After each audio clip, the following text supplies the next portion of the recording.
Hello girls, आप लोग सही होंगे। इतने समय के बाद हम फिर से आपकी क्लास शुरू कर रहे हैं। आज हम आपका व्याकरण में संवाद लेखन लेंगे। आपने कक्षा 8 में यानी कक्षा 8 में भी आपने करा था, लेकिन वहाँ पर हमने इतना डीपली आपको नहीं बताया था। संवाद का शाब्दिक अर्थ है वार्तालाप या बातचीत।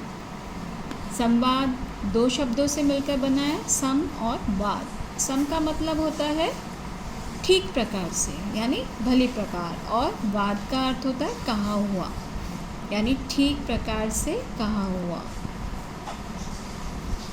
इस प्रकार संवाद के वे कथन हैं जो सम्यक कहते हैं उचित रूप से कहे गए हैं।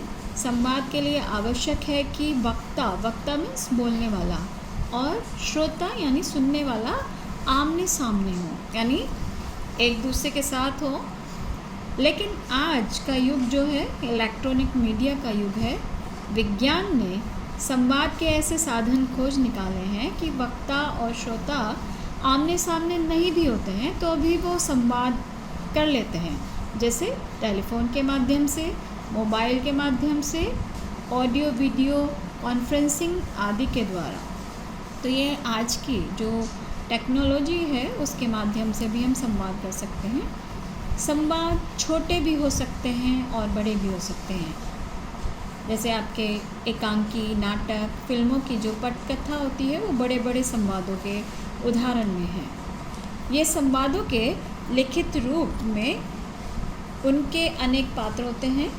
एक कथा होती है तथा एक कथा को ध्यान में रखकर अलग अलग संदर्भों कहते हैं अलग अलग विषयों पर और विभिन्न स्थितियों में पात्रों के वो संवाद लिखे जाते हैं। ये तो था आपका एकांकी, नाटक और फिल्मों के आधार पर। लेकिन जहाँ तक छोटे छोटे वार्तालापों या संवादों का प्रश्न है, इनका संबंध हमारे दैनिक जीवन से होता है। दैनिक जीवन यानी रोज़ाना के जीवन में जो हम कार्य करते हैं उनसे।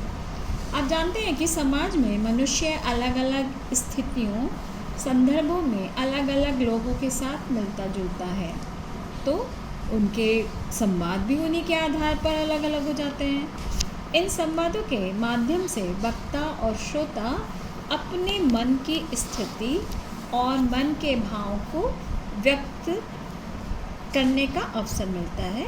जैसे एक बच्चा अपने दोस्त से कभी हंसकर तो कभी नाराज़ होकर बात करता है। अपनी अध्यापिका से यदि होमवर्क नहीं किया जाता तो वो डरकर बात करता है।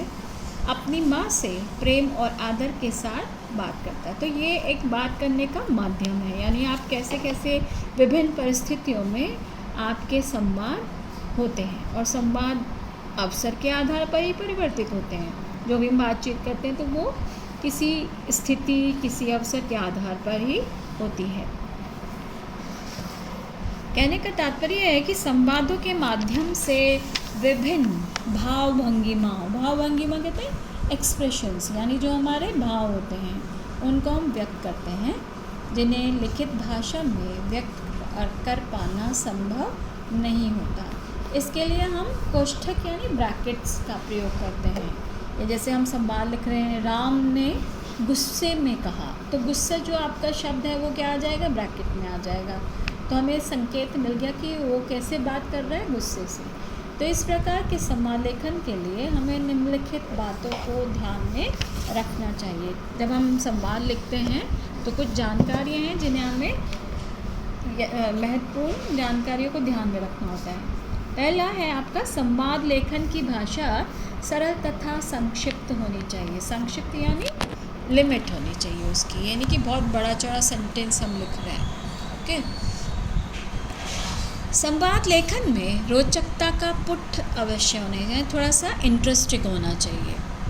भाषा ऐसी होनी चाहिए जो सुनने वाले के हृदय पर सीधा प्रभाव डाले, यानी वो आपकी बात से प्रभावित हो। संवाद विषय पात्रों के अनुकूल होना चाहिए, यानी जो हमारा विषय है उसी के अनुसार हमारे संवाद भी, डायलॉग्स भी होने चाहिए। संवाद लेखन में विराम चिन्हों का उचित प्रयोग किया जाना चाहिए। संवाद प्राय प्रश्नोत्तर शैली में होता है, यानी आप किसी से प्रश्न कर रहे हैं उसमें आपका संवाद हो सकता है, लेकिन कभी कभी ये हमारे आदेशात्मक भी हो जाते हैं। वक्ता ने बोलते समय जिन भाव भंगिमाओं मौखिक चेष्टाओं का प्रयोग किया है उन्हें संकेत रूप में, यानी जब हम उनको लिखते हैं तो ब्रैकेट्स के अंदर लिखना चाहिए। तो ये था हमारा संवाद लेखन के लिए महत्वपूर्ण जो आपके अंग थे, ये आपको आना आवश्यक है। अब आपकी परीक्षा में किस तरह से संवाद पूछे जा सकते हैं, जैसे एक डॉक्टर और मरीज के बीच संवाद लिखिए, यानी आपको जैसे क्लिनिक पर डॉक्टर है, आप उनसे बातचीत जो कर रहे हैं वो उसके विषय में आपको देना है। दूसरा प्रश्न है आपका, पोस्ट ऑफिस में दिव्यांश और बाबू यानी क्लर्क के बीच में संवाद, यानी आप वहाँ पर गए, आपको क्या लेना है, टिकट्स लेने हैं या आपको स्पीड पोस्ट करवाना है, तो उसके विषय में आप अपने संवाद लिखेंगे। ऐतिहासिक इमारतों, यानी जो भी आपकी ऐतिहासिक इमारत है उनकी सुरक्षा के विषय पर कुछ मित्रों के बीच संवाद लिखिए।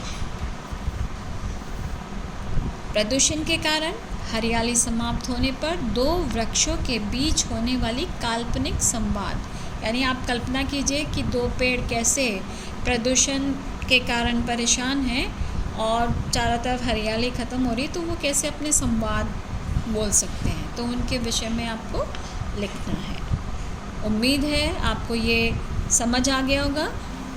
चिल्ड्रन, एक और बात आपसे कहनी है, आपका जितना भी वर्क हमने करवाया है वो आपका पूरा होना चाहिए। मैं कभी भी रैंडमली कॉल करके आपकी नोटबुक देख लूँगी, ठीक है।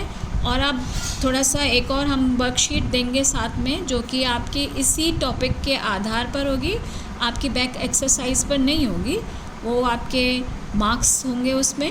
तो वो टाइम लिमिट हम 1 या 2 दिन देंगे, उसके बीच आपको वो मेरे पर्सनल नंबर पर सबमिट करनी होगी, ठीक है। इसी के साथ हम विराम लेते हैं।